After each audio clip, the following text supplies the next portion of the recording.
Kalinga TV Kolkata talk कार्यक्रम रे उपस्थित अतिथि मानक मु स्वागत जनाउछि। नमस्कार। आमे आज एक भिन्न प्रसंग को नहीं एई कोलकाता टॉक कार्यक्रम रे आलोच्य प्रसंग रखिछु। आमे जानती जे माँ बुढ़ी ठाकुराणी जे कि गंजाम जिलार इष्टदेवी भावे पूजित एवं आम समस्तंकर माँ इष्टदेवी भावे प्रत्येक निकटरे ग्रहणीय।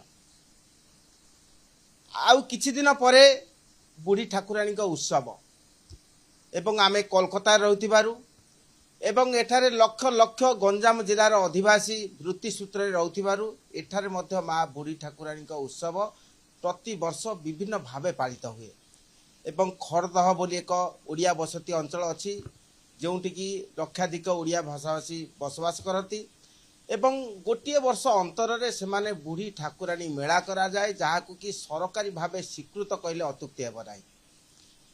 यही मेला को नहीं पश्चिमबंगर विभिन्न अंश जो भावे मतुआला हुए प्रकृत रे सेही जो रूपरेख को न देखिले के अनुभव करि परिबे नाही।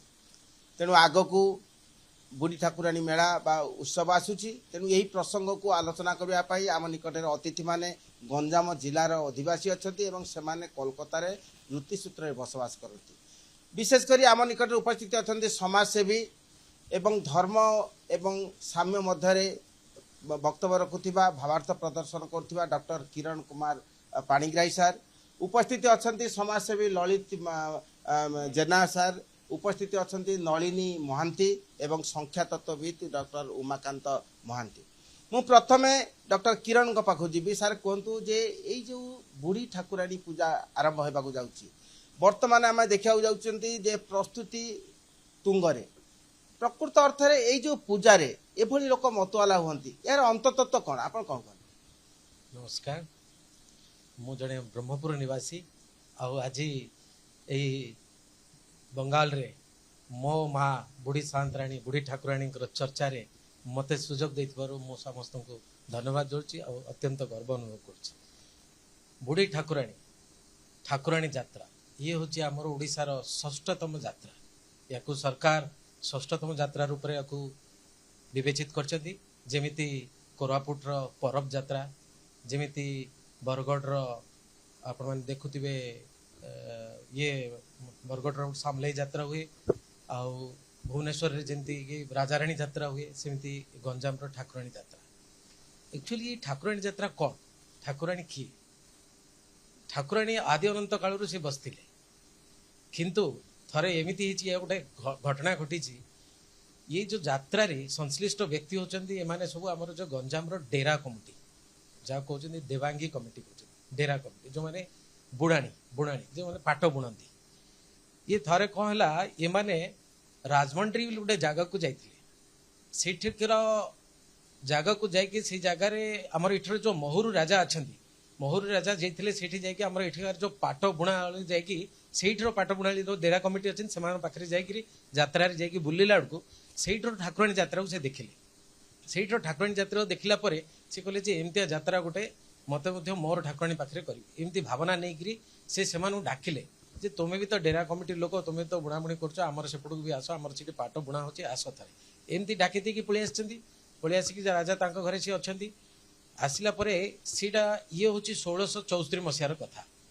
से समय ये ठाकुराणी मंदिर तो थिला किंतु जो देशी बेहरा जी अच्छा ये प्रथम देशी बेहरा जी से ना लाइट थिला ना फैन थिला ना कौन से इलेक्ट्रिसिटी नथिला अंधार से तांको घरे शोई थिले तांको घर पाखरे गोटे झियो कांदुथला से किए कांदुचे आसिक बाहर देखिले से झील पचारे माँ कौन है कांदुचु पचारा से झील कहला मो माँ घर को जावाई चाहूँ हो झील तू गोटे काम करे माँ को सका तो ये तो अंधार हो सका पाइले ते तो माँ घर नहीं पहुँचेदेवी आ तू ये शोई जा सी कथा शुणी से शोगला समस्ते शोई जाइए सका पाइला देखला से झील ना समस्ते अकस्मात छानिया कौन है रात ये शोला झीलटा कहीं कहीं समस्ते छानिया है खोजाखोजी है कि ना जो प्रजा पाखे चर्चा है से दिन राति रे देशी भाईर को गोटे स्वप्न है जे तू मते झील कहीकि डाकी मो बापा सदृश हेलु तू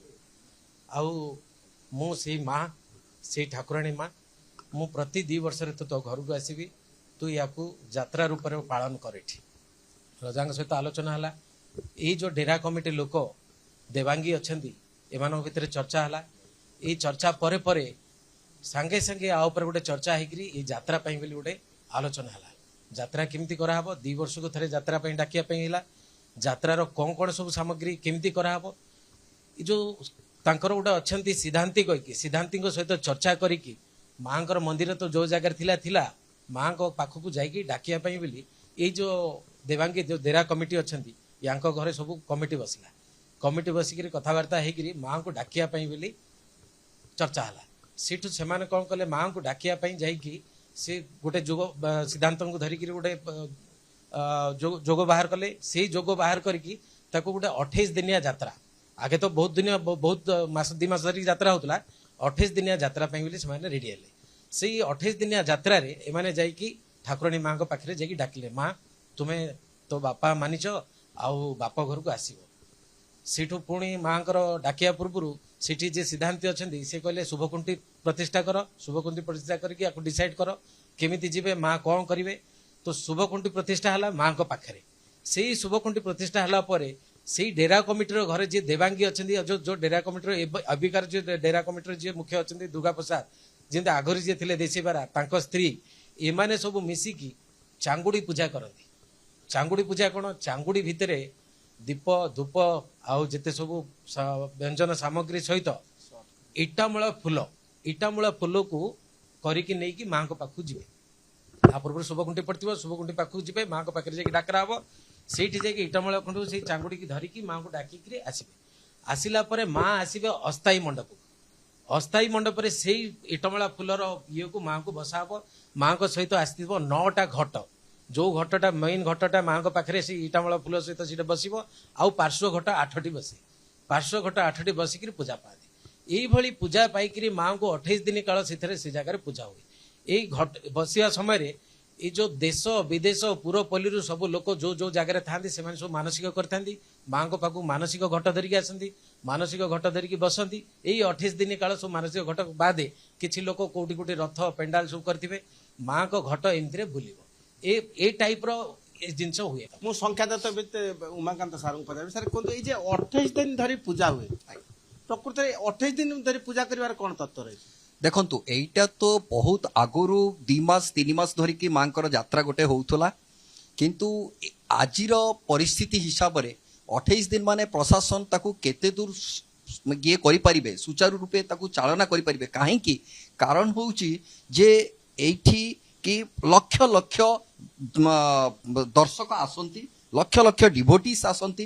ତ ସେମାନେ ପ୍ରତ୍ୟେକ ଦିନ ଏତେ ଇଏକୁ ଯୋଉ ଭିଡ଼ ହୁଏ ତାକୁ ସମ୍ଭାଳିବା ବହୁତ କଷ୍ଟ, ଯାହାଫଳରେ କି 28 ଦିନ ହୁଏ। 28 ଦିନ କାହିଁକି ସେଟା ଆଗରୁ ଏଇଟା ଏଇ ଯୋଉ ଠାକୁରାଣୀ ଯାତ୍ରା, ବୁଢ଼ୀମା ଠାକୁରାଣୀ ଯାତ୍ରା ଯୋଉ ଷ୍ଟାର୍ଟ ହେଇଛି 200-300 ବର୍ଷ ପୂର୍ବରୁ ଷ୍ଟାର୍ଟ ହେଇଛି, ଯୋଉ ପରମ୍ପରା ରହି ଆସିଥିଲା ସେଇ ପରମ୍ପରାକୁ ଆମେ ଏଟାକୁ ବଜାୟ ରଖିବା, ସେଇଥିପାଇଁ 28 ଦିନ କରାହଉଛି। କାରଣ ଏଇଟା ଡିପେଣ୍ଡ କରୁଛି ପ୍ରଶାସନ ଉପରେ। ଯଦି ପ୍ରଶାସନ ମଝିରେ କ'ଣ ହୁଏ, ପ୍ରଶାସନ ତାକୁ ବଢ଼େଇ ଦିଅନ୍ତି, ହଁ ଆମେ ଆଉ କିଛି ଦିନ କରିପାରିବା, ତ ସେଇଠି ବଢ଼ିଯାଏ ବି ଅବଧି। କିନ୍ତୁ এই সমস্ত জিনিস লক্ষ লক্ষ লোক, এটা গোটে বিশাল বড় গোটে যাত্রা হুয়ে। সেই যাত্রারে বিভিন্ন লোক বিভিন্ন এইটি বাণিজ্য বি হুয়ে এই যাত্রা মাধ্যমে। এইটা গোটে ইয়ে যেটা কি বিদেশকু মধ্য এই যাত্রা সমস্তে জানতি, বিদেশরু বি সেই সময় বহুত বিদেশী বি আসନ୍ତି। ମୁଁ ଲଳିତ ଜେନାଙ୍କୁ ପଚାରିବି, ଆପଣ କୁହନ୍ତୁ, ଆପଣ ଯେହେତୁ ଏଇ ପୂଜା ସହିତ ଓତପ୍ରୋତ ଭାବେ ଜଡ଼ିତ ହୁଅନ୍ତି ଏବଂ ପ୍ରତିବେଶୀ ରାଜ୍ୟ ପଶ୍ଚିମବଙ୍ଗରେ ଏଇ ବୁଢ଼ୀ ଠାକୁରାଣୀ ମାଙ୍କ ପୂଜା ହେବା ଏକ ସ୍ୱତନ୍ତ୍ର ଦିଗ୍ଦର୍ଶନ ଦିଏ। ଆମେ ସଚରାଚରରେ ପ୍ରଶ୍ନ ହୁଏ ଯେ ଠାକୁରାଣୀ, ଆମେ ଠାକୁରାଣୀ ଭଳି ମାଙ୍କ ବୋଲି ସମ୍ବୋଧନ କରୁଛେ, ଏଇ କ୍ଷେତ୍ରରେ ମା ବୁଢ଼ୀ ଠାକୁରାଣୀ, ଏଇ ଯେଉଁ ବୁଢ଼ୀ ଠାକୁରାଣୀ ଆର କ'ଣ ମର୍ମାର୍ଥ ଅଛି? सर्वमंगल्य मंगले शिव सर्वाधिक साधिके शरण त्र्यंबके गौरी नारायणी नमस्तुते। आज ये पवित्र चैत्र मासरे आम एकत्रित होइचु। तेणु आमर गोटे लोक माने कथा जे माँ बुढ़ी ठाकुराणी, बुढ़ी ठाकुराणी माने ठाकुराणी तो समस्त कहती, किंतु माँ बुढ़ी ठाकुराणी की बुढ़ी कौन पाई कह जाए? जेपरी आमर बहुत वर्ष तले महामारी बसंत रोग बहुत लोक मरुले एवं से बसंत रोग मरीजा आमर घर जे वयस्क लोक माने बुढ़ी माँ माने थिले, माँ जेजेमा माने थिले, से माने कौन करती ଯେ ନାଇଁ ଯେ ମାଆଙ୍କୁ ପଣା ପାଣି ଦିଅନ୍ତୁ ଆଉ ବସନ୍ତ ରୋଗରୁ ମୁକ୍ତ ହେବ। ସେଇ ବସନ୍ତ ରୋଗରୁ ମୁକ୍ତ କରିବା ପାଇଁ ପ୍ରତ୍ୟେକ ପୁରପଲ୍ଲୀରେ ଗୋଟିଏ ଗୋଟିଏ ମାଆଙ୍କର ମନ୍ଦିର ସ୍ଥାପନ ହୁଏ, ମାଆଙ୍କୁ ଶୀତଳ ଦିଆଯାଏ ବା ପଣା ପାଣି ଦିଆଯାଏ। ସେପରି ଯେହେତୁ ବୁଢ଼ୀ ମାଙ୍କ ଆଦେଶରେ ଆମେମାନେ ଏଇ ପୂଜା ଆମର ମା ମାଉସୀ ମାନେ କରୁଥିଲେ ପିଲାଙ୍କର ମଙ୍ଗଳ ପାଇଁ, ସେଇଥିରୁ ମାଆଙ୍କର ନାଁ ହେଲା ବୁଢ଼ୀ ଠାକୁରାଣୀ। ଏଇ ବୁଢ଼ୀ ଠାକୁରାଣୀ ବୟସ୍କ ଲୋକଙ୍କ ପାଇଁ ମାଆଙ୍କର ସମସ୍ତଙ୍କର ମାଆଙ୍କ ଭିତରେ ଯିଏ ବୁଢ଼ୀ ସିଏ ହେଲା ବୁଢ଼ୀ ଠାକୁରାଣୀ। ଏଇ ପରମ୍ପରା ଅନେକ ରୀତିରୁ ଚାଲିଛି। କିନ୍ତୁ ଯେପରି ଆମର ପାଣିଗ୍ରାହୀ ଆଜ୍ଞା କହୁଥିଲେ ଯେ ବ୍ରହ୍ମପୁରରେ ଦୀର୍ଘ 200 ବର୍ଷ ଧରି ଆମର ଚାଲିଛି ସେଇ ପରମ୍ପରା। ଖାଲି ବ୍ରହ୍ମପୁରରେ ନୁହଁ, ଏହା ଦେଶ ବିଦେଶରେ ହୁଏ। ତା ଭିତରୁ ଆମର କଲିକତା ପ୍ରବାସରେ ମଧ୍ୟ ଆମେ ପ୍ରାୟ 80 ରୁ 90 ବର୍ଷ ଧରି ଆମେ କରି ଆସୁଛୁ। ଏହା ଦୀର୍ଘ ଗୋଟିଏ ବର୍ଷ ଅନ୍ତରେ ହୁଏ। ଏହାକୁ ତେଣୁ କୁହାଯାଏ ଦ୍ୱିବାର୍ଷିକ ଯାତ୍ରା। ସେ ଯେଉଁ ବର୍ଷ ମାଙ୍କର ବୁଢ଼ୀ ଠାକୁରାଣୀଙ୍କ ଯାତ୍ରା ଗଞ୍ଜାମରେ ହୁଏ ସେଇ ବର୍ଷ ଆମେ ଏଇଠି କରୁନାହୁଁ, କାରଣ ଯେହେତୁ ସେଇଠି ଅଧିଷ୍ଠାତ୍ରୀ ଦେବୀକୁ ଆମେ ସେଇଠୁ ପ୍ରବାସରୁ ଆସି ଏଇଠି ବସବାସ କରୁଛୁ, ମାଙ୍କୁ ସମ୍ମାନ ଜଣାଇ ତା ପରବର୍ତ୍ତ ଯେଉଁ ବର୍ଷ ବ୍ରହ୍ମପୁରରେ ହୁଏ ନାହିଁ, ଗଞ୍ଜାମରେ ହୁଏ ନାହିଁ, ସେଇ ପର ବର୍ଷ ଆମେ କରୁ। କାହିଁକି ମାନେ ଆମ ଏଇଠି ମଧ୍ୟ ସମସ୍ତେ ଏକତ୍ରିତ ହେବେ ବୋଲି। ତେଣୁ ଏଇ ଯାତ୍ରା ମାନେ ଦୀର୍ଘ ଦିନର ମହୁରୀ ରାଜାଙ୍କ ଅମଳରୁ ଏଇ ଯାତ୍ରା ଚାଲି ଆସୁଛି। ମୁଁ ଡକ୍ଟର ପାଣିଗ୍ରାହୀଙ୍କୁ କହିବି, ସାରେ ଆମେ ଆଲୋଚନା କରୁଥିଲେ ଏଠାରେ ଚର୍ଚ୍ଚା ହୁଏ ଯେ ବୁଢ଼ୀ ଠାକୁରାଣୀଙ୍କୁ ପୂଜା କଲେ ନିଶ୍ଚିନ୍ତ ଫଳ ପ୍ରାପ୍ତି ହୁଏ, ପ୍ରତ୍ୟକ୍ଷ ଫଳ ପ୍ରାପ୍ତି ହୁଏ। ପ୍ରକୃତରେ ଏଇ ଯେଉଁ ଭାବନା, ଏଇ ଯେଉଁ ପ୍ରଚାର, ଏ ବିଷୟରେ କ'ଣ କହିବେ? ଦେଖନ୍ତୁ, ଗୋଟେ ବହୁତ ବଢ଼ିଆ କଥା ପଚାରିଲେ। ଆସ୍ଥାର ବିଷୟ, ପାରମ୍ପରିକ ଆସ୍ଥାର ବିଷୟ। ଥରେ କେତେବେଳେ ଆସନ୍ତୁ ଦେଖିବେ, ଯେତେବେଳେ ଆମର ଦେଶୀ ବେହେରା ଯାଆନ୍ତି ଡାକିବା ପାଇଁ ଇଟମଳାର ଚାଙ୍ଗୁଡିରେ ଧରିକି, ଯେତେବେଳେ ତାକୁ ସେଠି ବସାଯାଏ ମାଆଙ୍କୁ ଡାକିବା ସମୟରେ ମା କ'ଣ ଏମିତି ପଳେଇ ଆସନ୍ତି? ନା, ସବୁ ଲୋକ ଜନଗହଳି ଜଗିଥିବେ। ଇଟମଳା ଫୁଲ ଖସିଲେ ହିଁ ମାଆଙ୍କର ଆଦେଶ ହେଲା ବୋଲି କୁହାହବ। ସେଇଠୁ ସେଇ ଆସ୍ଥା, ସେଇ ପରମ୍ପରାକୁ ଧରି ହିଁ ଆମର ଯାତ୍ରା ଚାଲିଛି। ଇଟମଳା ଫୁଲ ନ ଖସିଲା ଯାଇ ସବୁ ଲୋକ ଜଗିଥିବେ, ମା ମା କହି ଡାକୁଥିବେ। ସେଇ ମା, ଆପଣ ଜଣେ ଡକ୍ଟର, ଆପଣ ଚିକିତ୍ସା ବିଜ୍ଞାନୀ, ଆପଣ ଏଇ ଯେ ମାଆଙ୍କୁ ଯେଉଁ ଫୁଲ ଖସିବା, ଏଇ ଯେଉଁ ବ୍ୟତିକ୍ରମୀ ପ୍ରସଙ୍ଗ, ଏଇଟା ଧର୍ମ ଆଉ ବିଜ୍ଞାନ ଭାବାର୍ଥ ଦଉଛି କି? ନା ନା ନା ନା, ବିଜ୍ଞାନ ଉପରେ ହଉଛି ସନାତନ, ବିଜ୍ଞାନ ଉପରେ ହଉଛି ଆମର ଆଧ୍ୟାତ୍ମିକ।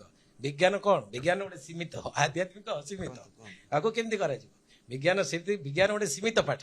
ମେଡିକାଲ ସାଇନ୍ସ ଯେତେବେଳେ ଆମେ ଡାକ୍ତର ହିସାବରେ ଯେତେବେଳେ ମେଡିକାଲ ସାଇନ୍ସରେ ଚିକିତ୍ସା କରୁ, ସିଏ ଗୋଟେ ସୀମା ଭିତରେ ଆମେ ଯେତିକି ପାଠ ପଢୁଛୁ ସେତିକି। ତାପରେ କ'ଣ କହୁ? ଭଗବାନ ଭରସା, ଭଗବାନଙ୍କ ବିଷୟ। ସେ ଭଗବାନ କିଏ? ସେଇ ଭଗବାନଙ୍କୁ ସେଇ ଡାକ୍ତର ମଧ୍ୟ ସବୁବେଳେ ପୂଜା। ଆରେ ଆମେ ଯେତେବେଳେ ବି ସର୍ଜରୀ କରୁ, ଯେତେବେଳେ ବି ଯେଥିରେ ଆମ ପ୍ରେସକ୍ରିପସନରେ ଦେଖିବେ RX ର ଅର୍ଥ କ'ଣ? ଆମେ ଭଗବାନଙ୍କୁ ଟେକିକି କରିଥାଉ। ତ ସିଏ ତ ଗୋଟେ ଅଲଗା ପାଠ, ଛାଡ଼ି ଦିଅନ୍ତୁ ଆଧ୍ୟାତ୍ମିକ ବିଷୟ। କିନ୍ତୁ ଏଇ ଯୋଉ ବୁଢ଼ୀ ଠାକୁରାଣୀଙ୍କ ଇଏରେ ଯେତେବେଳେ ଆମେ ଡାକୁ, ମାଆଙ୍କୁ ଡାକିଲା ପରେ ଯୋଉ ଏଇ ଯୋଉ ଘଟ ଯାଏ, ପୁଣି ଯୋଉ 28 ଦିନର ପ୍ରୋଗ୍ରାମ ହୁଏ। ଆଚ୍ଛା, ଏଇ 28 ଦିନ ପ୍ରୋଗ୍ରାମ ଭିତରେ ହୁଏ କ'ଣ? ବ୍ରହ୍ମପୁର ନୁହଁ, ଗଞ୍ଜାମ ନୁହଁ, ଓଡ଼ିଶା ନୁହଁ, ଦେଶ ବିଦେଶ ବାହାରୁ ବି ଲୋକ ଆସନ୍ତି ଏଇ ଯାତ୍ରା ସମୟରେ। ଆମେରିକାରୁ, ଲଣ୍ଡନରୁ, ଅଷ୍ଟ୍ରେଲିଆରୁ, ସବୁ ପଟରୁ ଲୋକ ଆସନ୍ତି ଏଇ ସମୟରେ। ଆସିକି ସେମାନେ ନିଜେ ଯାତ୍ରା ଦେଖନ୍ତି। ସମସ୍ତଙ୍କର ମାନସିକ ଥାଏ। ମାନସିକର ଅର୍ଥ ହେଲା, ସେମାନେ ମାନସିକ ଯଦି କରିଛନ୍ତି ଯାତ୍ରା ସମୟରେ ଆସିବେ, ମାନସିକ ଘଟ ବସେଇବେ, ନିଜ ଦ୍ୱାରରେ ଘଟ ବସେଇଥିବେ। ମା ପ୍ରତି 2 ଦିନ ଥରେ ବୁଲିବେ।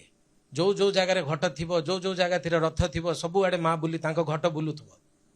ଏମିତି ବୁଲିଲାଡୁ ସମସ୍ତଙ୍କ ମାନସିକକୁ ସେମାନେ ଇଏ କରିବେ। ଆଚ୍ଛା, ଆହୁରି କିଛି ଲୋକ ଅଛନ୍ତି, ସେମାନେ ନିଜର ମାନସିକ ପାଇଁ ବୋଲି କିଛି ଭେଷ ଧାରଣ କରନ୍ତି। କିଏ ରାମଙ୍କର, କିଏ କୃଷ୍ଣଙ୍କର, କିଏ ଡାହାଣୀ, କିଏ ହନୁମାନ, କିଏ ସୀତା, ଏମିତି ଭେଷ ପାରିକି ମଧ୍ୟ ମାନସିକ ପୂରଣ କରନ୍ତି। ଆଉ ଏବେ ତ ଯାତ୍ରା ଏତେ ପ୍ରସିଦ୍ଧ ହେଇସାରିଲାଣି, ଆମର ସେ ଭିତରେ ଲଣ୍ଡା ଭେଷ ଆଉ ଇଏ ବିଭିନ୍ନ ପ୍ରକାର ଭେଷ ପାରିକି ଇଏ ଲୋକ ଇଏ କରନ୍ତି। ଆଉ ୟା ପରେ ପରେ ସମାଜସେବୀ ମାନେ ମଧ୍ୟ ଆଗକୁ ଆସିଲେଣି। ଯେହେତୁ ଅଶେଷ ବିଶେଷ ଗହଳି ହୁଏ ଏ ଲୋକଙ୍କର ସେବା ପାଇଁ ବୋଲି, ସେଥିରେ ଲୋକ ଖାଦ୍ୟ ବଣ୍ଟନ ବି ଷ୍ଟାର୍ଟ କରିସାରିଲେଣି। ସନ୍ଧ୍ୟା ବେଳକୁ ଦେଖିବେ ଆପଣ, ସନ୍ଧ୍ୟା ବେଳକୁ ଯୋଉ ଚାଲିଥିବ ମେଳା, ଚାଲିଥିବ ପୂଜା, ଚାଲିଥିବ ସବୁ ଚାଲିଥିବ, ଲୋକଙ୍କୁ ଆଉ ପୁରା ପୋକ ମାଛି ଭଳିଆ ଲୋକ ବୁଲୁଥିବେ। ରାସ୍ତା ନଥିବ, ଟ୍ରାଫିକ ଚ୍ୟାଲେଞ୍ଜ, ପୋଲିସ ପ୍ରଶାସନ ଚ୍ୟାଲେଞ୍ଜ, ସେ ଭିତରେ ଲୋକଙ୍କର ଖାଦ୍ୟ ବଣ୍ଟନ, ଜଳ ବଣ୍ଟନ, ସବୁ ପ୍ରକାର ଇଏ ହେଇଥିବ। ଇଏ ଗୋଟେ ଇଏ ଗୋଟେ ଅବିସ୍ମରଣୀୟ, ମାନେ ଇଏ ଗୋଟେ ଅଲଗା ଧରଣର ଯାତ୍ରା। ମୁଁ ନଳିନ ସାର୍ଙ୍କୁ ପଚାରିବି, ଆପଣ କୁହନ୍ତୁ, ଆପଣ ଏଇ ପୂଜା ସହିତ ଓତପ୍ରୋତ ଭାବେ ଜଡ଼ିତ ଅଛନ୍ତି ଏବଂ କଲିକତାରେ ଏଇ ପୂଜାର ଅନ୍ୟତମ ଉଦ୍ୟୋକ୍ତା କହିଲେ ଅତ୍ୟୁକ୍ତି ହେବ ନାହିଁ। ଆପଣ କ'ଣ କୁହନ୍ତି? ଆଜ୍ଞା ନମସ୍କାର। ମୁଁ ତ କାଲକାଟାରେ ରହେ, କିନ୍ତୁ ନିଜ ଘର ତ ଗଞ୍ଜାମ ଡିଷ୍ଟ୍ରିକ୍ଟର ଆସ୍କାରେ ଘର। ବ୍ରହ୍ମପୁରକୁ ମଧ୍ୟ ନିଜ ଘର ଅଛି ଆଜ୍ଞା। ବ୍ରହ୍ମପୁର ତ ପ୍ରାୟ ମୁଁ ଯାଏ, କିନ୍ତୁ ବ୍ରହ୍ମପୁରର ମା ଠାକୁରାଣୀଙ୍କର ଯେଉଁ ଯାତ୍ରା ହୁଏ 3 ତାରିଖରୁ ଷ୍ଟାର୍ଟ ହୁଏ, 28 ତାରିଖରେ ସରିଯାଏ, 26 ଦିନ ପ୍ରାୟ କଣ୍ଟିନ୍ୟୁସ୍ ଚାଲେ। ଏଇ ଯୋଉ ଆପଣଙ୍କ ମା ଠାକୁରାଣୀଙ୍କର ଯୋଉ ଯାତ୍ରାଟା ହୁଏ, ମା ଠାକୁରାଣୀ ଯାତ୍ରାରେ ଯୋଉ ଆପଣଙ୍କର ଲୋକଙ୍କର ମାନସିକ ପୂର୍ଣ୍ଣ କରିବା ପାଇଁ ହିଁ ଏଇ ଯାତ୍ରାଟା ହୁଏ। ଜେନେରାଲି ଲୋକଙ୍କର ଯୋଉ ମାନେ ଶ୍ରଦ୍ଧା ବର୍ଷେ ବର୍ଷେ ଛାଡ଼ିକିରି ହୁଏ, ଗୋଟେ ବର୍ଷ ହେଲେ ଆଉ ଗୋଟେ ବର୍ଷ ଛାଡ଼ିଲା ପରେ ନେକ୍ସଟ ଇୟରରେ ହୁଏ। ଏଇ ଲୋକଙ୍କର ଶ୍ରଦ୍ଧା, ଲୋକଙ୍କର ମାନସିକ ପୂର୍ଣ୍ଣ କରିବା ପାଇଁ ହିଁ ଯାତ୍ରାଟା ହୁଏ। କୁହନ୍ତି ଯେ ପ୍ରତ୍ୟକ୍ଷ ଫଳ ମିଳିବା, ହଁ। ପ୍ରକୃତରେ ବୁଢୀ ଠାକୁରାଣୀ ପୂଜା କଲେ ଯୋଉ ପ୍ରତ୍ୟକ୍ଷ ଫଳ ମିଳେ ଏ ବିଷୟରେ କଣ କହୁଛନ୍ତି? ଦେଖନ୍ତୁ ମଣିଷର ଆସ୍ଥା, ଆମେ ଯେତେବେଳେ ଆଧ୍ୟାତ୍ମିକରେ ଆମେ ଗୋଟେ ମେଡିଟେସନ କରୁ, ଲୋକ କହନ୍ତି ମେଡିଟେସନ କଲେ କ'ଣ ମିଳେ? ମେଡିଟେସନରେ ବହୁତ କିଛି ମିଳେ। ତ ସେମିତି ମଣିଷର ଆସ୍ଥା ଅଛି, ସେଇ ମାଙ୍କର ସେଇ ଯୋଉ ଆସ୍ଥା। ଆଜି ଯଦି ମୁଁ ଗୋଟେ ମାନତ କଲି, ମୁଁ ଗୋଟେ ମାନସିକ କଲି, ମୁଁ ଏଇଟା କରିବି, ଏଇ ମା ମୋର ଏଇଟା ହେଇଗଲେ ମୁଁ ମାଙ୍କର এই জিনিসটা পূরণ করিবি। তো সে বিষয়ে আস্থা, মনিষর আস্থা যোগু যে আধ্যাত্মরে মানে যদি আপনার হৃদয়ের এন্ড দি হাত খোলিকি মাঙ্কু মাগন্তি 100% মু দেখিছি যে লোক মানে যে মানত করନ୍ତି, যেটাকে মানসিক করନ୍ତି, ফলপ্রদ হয়েছি স্যার। আর এইটাকু আশ্চর্য কহিলে অত্যুক্তি হবনি, কিন্তু এটা স্বতঃসিদ্ধ হুয়ে যে খোলা হৃদয়ের। কিন্তু মু গোটে আশা রখি কহিবি, মু যদি তা পছরে যদি কৌশি গোটে মোর নেগেটিভ চিন্তাধারা থিব স্যার, সেমানଙ୍କର কেবে বি পূরণ হুয়েনি আউ হবনি। ପୁଣି ଲଳିତଙ୍କୁ ପଚାରିବି, ଆପଣ କୁହନ୍ତୁ ଯେ କଲିକତାରେ ଏଇ ଯେ ଉତ୍ସବଟା ହୁଏ, ପ୍ରକୃତରେ ଏହାର କଣ ନିର୍ଦ୍ଦେଶ ଥିଲା ନା ଆପଣ ମାନେ ଏଠି ବସବାସ କରୁଛନ୍ତି ଦୀର୍ଘ ଦିନ ଧରି ସେଥିପାଇଁ ପୂଜା ହଉଛି? ନା ନିର୍ଦ୍ଦେଶ ମାନେ ଏହା ପ୍ରଥମେ ତ ମା ମୁଁ ଯାହା ଶୁଣି ଆସିଛି ଆମ ପୂର୍ବପୁରୁଷ କତରୁ, ପ୍ରଥମେ ଏହା ବ୍ୟକ୍ତିଗତ ଗୋଟିଏ ତୁଳସୀକା ନାମରେ ଗୋଟିଏ ଡେରା ସେ ମାନେ ଆରମ୍ଭ କରିଥିଲା। ତାପରେ ଏହା ଖରଦୌଡ଼ିଆ ସମାଜ ଉତ୍କଳ ପାଠାଗାର ନାଁରେ ଗୋଟିଏ ସଂସ୍ଥା ଅଛି ଯାହାକି କଲିକତାରେ, ଯାହାକି 16 ଗୋଟି ଶାଖା ଅନୁଷ୍ଠାନକୁ ନେଇ ଏ ଯାତ୍ରା ଆରମ୍ଭ କରିଛି। ଏହା ପ୍ରଥମେ ଗୋଟିଏ ଦିନ, ପରବର୍ତ୍ତୀ କାଳରେ 3 ଦିନ ଏବଂ ଏବେ ବର୍ତ୍ତମାନ 5 ଦିନ ହୁଏ। ପ୍ରତ୍ୟେକ ସାହିରେ ଯେପରି ବ୍ରହ୍ମପୁରରେ ବିଭିନ୍ନ ସାହିରେ ମେଢ଼ ବସେ, ଏଇଠି କୋଲକାତାରେ ମଧ୍ୟ ଆମେ ମାନେ ପ୍ରତ୍ୟେକ ସାହିରେ ଯେପରି ରାମଚନ୍ଦ୍ରଙ୍କ ମେଢ଼, ଯେମିତି ସାତ ଭଉଣୀଙ୍କ ମେଢ଼, ହନୁମାନ ମେଢ଼, ରାଧାକୃଷ୍ଣଙ୍କ ମେଢ଼, ଜଗନ୍ନାଥଙ୍କ ମେଢ଼ ଏଇଠି ମଧ୍ୟ ବସେ। ଏଇଠି ମଧ୍ୟ ସବୁଠାରୁ ଦେଖିବାର ଆକର୍ଷଣ ହେଲା ବାଘ ନାଚ। ବାଘ ନାଚ ଦେଖିବା ପାଇଁ କୋଲକାତାକୁ ମଧ୍ୟ ବହୁତ ଲୋକ ମାନେ ଏଇ ଯାତ୍ରା ସମୟରେ ଆସନ୍ତି ଯେ ବାଘ ନାଚ ଆମେ ଦେଖିବୁ। ପିଲା ଖାଇଟା ଆଣି ଭେଷ, ଏହା ମାନେ ଅତି ରୋମାଞ୍ଚକର ଯେ ଛାଙ୍ଗୁବାଜା ନାଚରେ ତାଳ ତାଳେ ବାଘ ନାଚିବ ଏବଂ ଠାକୁରାଣୀଙ୍କର କାଳିକା ଭେଷ ମଧ୍ୟ ନାଚିବ। ଏହା ଏକ ମନୋରଞ୍ଜନ, ମାନେ ଆପଣଙ୍କୁ ଭାଷାରେ କହିଲେ ମୁଁ ବୁଝେଇ ପାରିବି ନାହିଁ। ଆପଣମାନେ ଆସନ୍ତୁ, ବ୍ରହ୍ମପୁର ଆସନ୍ତୁ ଏବଂ ଆମ ପ୍ରବାସରେ ମଧ୍ୟ ଆମ ଓଡ଼ିଆ ଭାଇମାନଙ୍କୁ ମଧ୍ୟ ମୁଁ କହୁଛି ଯେ ଗୋଟିଏ ଥର ଖୋର୍ଦ୍ଧା ଆସନ୍ତୁ ଏବଂ ମା ବୁଢ଼ୀ ଠାକୁରାଣୀ ଯାତ୍ରା ଦେଖି ଯାଆନ୍ତୁ। ଆମେ ଶୁଣିଲେ ଯେ ପ୍ରତ୍ୟେକଙ୍କର ବକ୍ତବ୍ୟ ଥିଲା ଯେ ମା ବୁଢ଼ୀ ଠାକୁରାଣୀ ପ୍ରତ୍ୟକ୍ଷ ଏବଂ ଯିଏ ଯାହା ଆଶା କରେ ତାର ନିଶ୍ଚିନ୍ତ ତାର ପ୍ରାପ୍ତି ହୁଏ। ଏବଂ ଏହା ମଧ୍ୟ ଆମେ ଶୁଣିଲେ ଯେ ବୁଢ଼ୀ ଠାକୁରାଣୀଙ୍କ ଭାବାର୍ଥ ପ୍ରକୃତରେ ଧର୍ମ, ଆସ୍ଥା, ସଂସ୍କୃତି ଏବଂ ସାମାଜିକତା ଏହି ଚତୁର୍ଥ ସ୍ତମ୍ଭରେ ହିଁ ଦଣ୍ଡାୟମାନ। ତେଣୁ ବୁଢ଼ୀ ଠାକୁରାଣୀଙ୍କ ପ୍ରତି ପ୍ରତ୍ୟେକ ସମର୍ପିତ ହେବା ଏବଂ ଆଗାମୀ ଦିନ କିପରି ପ୍ରତ୍ୟେକଙ୍କ ପାଇଁ ବିଶ୍ୱ ପାଇଁ ସୁଖମୟ ହେବ ସେଥିପାଇଁ କାମନା କରିବା। କୋଲକାତାରୁ ଭିଡ଼ିଓ ଜର୍ଣ୍ଣାଲିଷ୍ଟ ସମର ଜିସାନଙ୍କ ସହ ପ୍ରମୋଦ ମହାନ୍ତି, କଳିଙ୍ଗ ଟିଭି।